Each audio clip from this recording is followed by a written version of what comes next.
नमस्कार. आज जिल्हा परिषदेच्या निवडणुकीनिमित्त यशवंतनगर गटातून आमचे रोहित वाडकर हे आणि आभेपुरी गणातून आमचे अशोक मांढरे साहेब हे दोन्ही उमेदवार आमच्या समोर इथं आलेले आहेत. मी निरंजना न्यूज पत्रकार मधुकर खरे मी आज त्यांची मुलाखत घेतोय. सर नमस्ते.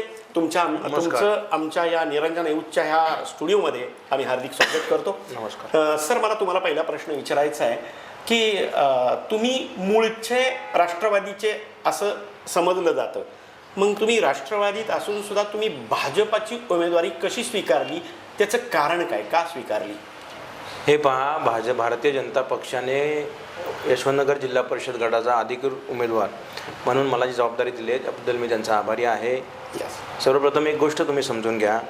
आज वाई तालुक्याच्या पश्चिम भागात ज्याला आपण यशवंतनगर जिल्हा परिषद गट म्हणतो, त्या गटामध्ये जे उमेदवार दिलेत, आयात करून जे उमेदवार दिलेत, ज्यांच्याबरोबर आम्ही 20-20 वर्ष संघर्ष केला, एकमेकांविरुद्ध लढलो, आमचा काही वैयक्तिक वाद नसताना पक्षासाठी, पक्षाच्या नीतीसाठी आम्ही त्या ठिकाणी संघर्ष केला, एकमेकांवर गुन्हे दाखल झालेत आमच्या. आज जर त्यांचंच काम आम्हाला करावं लागत असेल तर ते धाडस आमच्याकडून होणार नाही.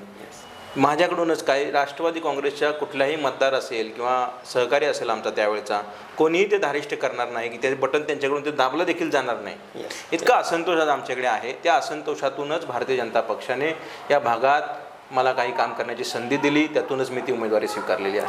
म्हणजे तुम्हाला असं म्हणायचं आहे का की ही उमेदवारी असंतोषातून तुमच्या गटातील गावोगावाच्या लोकांनी तुम्हाला दिलेली आहे, म्हणजे लोकांनी तुम्हाला आग्रह केला का ही उमेदवारी घेण्यासाठी?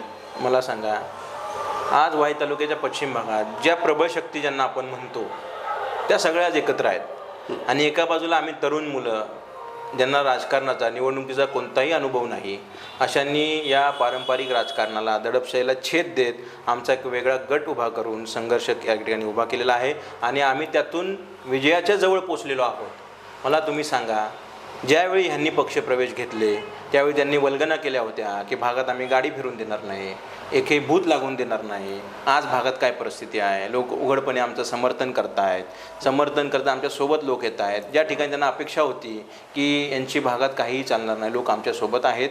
जरी दोन्ही पक्षातील पहिल्या फळीतील पुढारी जर त्यांच्याबरोबर फिरत असतील तर ते मनाने आमच्यासोबत आहेत आणि ते मतदानातून दिसून येईल. दोन्ही गटांमध्ये, दोन्ही पक्षांमध्ये प्रचंड असंतोष आहे. दोन्हीकडची लोक नाराज आहेत, दोन्हीकडची लोकांच्या नेत्यांच्या स्वार्थी राजकारणावर नाराज आहेत आणि ते मतदानातून नक्की दिसून येईल. तुम्ही निवडून आल्यानंतर तुमचं विकासाचं नेमकं व्हिजन काय असणार आहे सर, सांगू शकाल का? विकासाचं व्हिजन हा या निवडणुकीचा एक मुद्दा आहेच, पण त्याचबरोबर या निवडणुकीच्या दोन बाजू आहेत.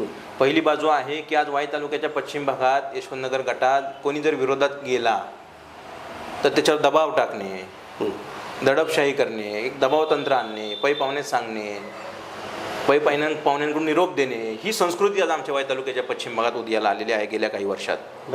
त्या संस्कृतीचा आम्हाला बिमोड करायचा आहे. ती संस्कृती आम्हाला संपवायची आहे. दहशत आम्हाला संपवायची आहे. लोकशाही मार्गाने सगळ्यांनी प्रचार करा ना.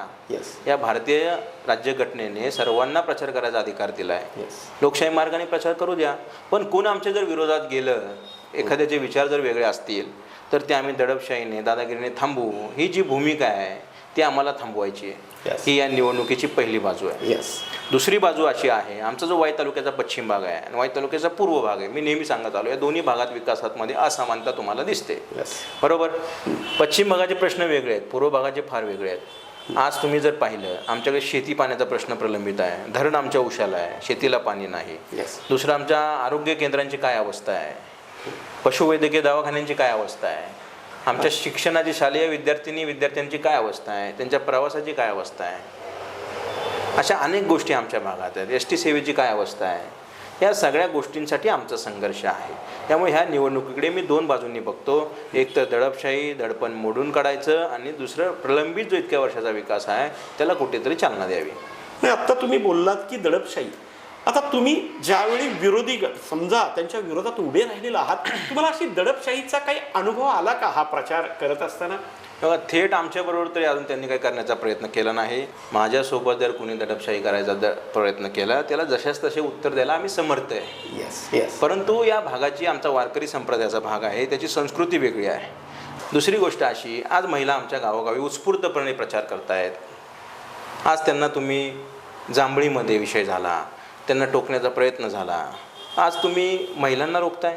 त्या महिलांची तुम्हाला मतं नकोत? येस 2014 साली जी गोष्ट जांभळीच्या पुलावर सुरू झाली आणि कोंडवलीपर्यंत घडली, Yes. त्या निवडणुकीमध्ये, त्या भांडणामध्ये दोन्हीकडच्या एखाद्या कार्यकर्त्याचा हकनाक बळी गेला असता तर त्या कुटुंबाचं, वाई तालुक्याच्या पश्चिम भागाचं कधी न भरून येणार नुकसान यांच्या स्वार्थी राजकारणापायी झालं असतं. Yes. आज देखील त्यांना निवडणुकीला हाच रंग द्यायचा आहे का? परंतु मला या तुमच्या मुलाखतीच्या माध्यमातून त्यांना नम्रपणे सांगायचं आहे, संप्रदायाला मानणारा हा भाग आहे. भागावर दबाव टाकू नका, लोकांना तुम्ही फोन करू नका, प्रत्येकाला प्रत्येकाच्या पक्षाचं काम करू द्या, ही तुम्हाला विनंती आहे. येस येस आम्ही देखील याच मातीत वाढलोय. हे झालं दडपशाहीचं उत्तर. मगाशी बोलता बोलता तुम्ही तुमच्या इथं किती प्रश्न प्रलंबित आहेत हे सांगितलं, पण त्या प्रश्न मला नेमकं तुमच्याकडून काय हवं आहे की तुम्ही तुमच्या भागाचं विकासाचं विजन नेमकं काय असणार आहे, की तुम्ही निवडून आल्यानंतर तुम्ही तुमच्या भागाच्या विकासाचं विजन काय पाहिलेलं हे मतदारांना कळू द्यात सर. हे पहा, आज आमचा वाई तालुक्याचा जो पश्चिम भाग पाहिला तो प्रकल्पग्रस्तांचा भाग आहे. आमच्या भागात 1, 2 नाही 3 प्रकल्प झाले. Yes. धोम झालं, बलकवडी झालं, बोगदा प्रकल्प झालं. Yes. मला सांगा, अख्ख्या देशात, महाराष्ट्र राज्यात कुठल्याही जिल्ह्यात इतके प्रकल्प एका भागात झालेत का? नाही झाले. आमची शेती संपवली तुम्ही. जी नदीकाठची सुपीक शेती आहे ती धरणात गेली. डोंगर दऱ्यात राहणारा आमचा भाग, येस बरोबर, तिथे औद्योगिकरण होऊ शकत नाही. नाही, औद्योगिकरण तुमच्याकडे नाहीच. होऊ शकत नाही, नाही. होऊ शकत. बागायतील आमच्याकडे जमिनी राहिल्या नाही. नाही. आमच्याकडे आज उत्पन्नाचा एकच स्रोत आहे, तो पर्यटन. Yes. आज आमच्याकडे धार्मिक स्थळं आहेत, इतकं सुंदर धोम धरण आहे, बलकवडी धरण आहे, इतकी सुंदर डोंगर दऱ्या आहेत आमच्याकडे, निसर्ग फार सुंदर आहे. त्याचा आम्हाला ते इनकॅश करता आलं पाहिजे, पण राजकीय इच्छाशक्ती नसल्यामुळे आज गेली अनेक वर्ष ते इनकॅश करता आलं नाही. आज तुम्ही आमच्या भागात बघितलं, इतकं वेदनादायक आणि त्रासदायक दृश्य तुम्हाला मी सांगतो. पश्चिम भागामध्ये अनेक घरामध्ये, अनेक काय 10 मधल्या 8 घरांना टाळे आहेत. तरुण ज्याला शक्यतो मुंबईला जातोय, शक्यतो पुण्याला जातोय, फार फार तर लोक वाईला येऊन राहत आहेत. येस इतकी अवस्था आज वाईट आहे. भागात लोक राहत नाहीत, वृद्ध जोडपी भागात राहतात. त्या वृद्धांमधलं एक जरी आजारी पडला तर त्यांना देखील गाव सोडावं लागतं. त्यांची काळजी घेणारा कोण आहे गावात? Yes. मला सांगा, ज्याला मोठ्या नोकऱ्या आहेत, मोठा व्यवसाय करायचा आहे, जो महत्त्वाकांक्षी आहे, त्याला शहरात जाऊ द्या ना. पण जबाबदारीच्या ओझ्याखाली पोटाची खळगी भरायला तुम्ही जबरदस्तीने कशाला स्थलांतर आमच्या माथी मारलंय? ही माझी भूमिका आहे. कुठल्या आईला वाटतं की स्वतःच्या मुलापासून लांब राहावं? कुठल्या आजीला वाटतं नातवंडापासून लांब राहावं? मला तुम्ही सांगा. त्याच्यामुळे हे जो अन्याय आमच्या भागावर झाला आहे त्याच्याविरुद्ध आमचा हा लढा आहे.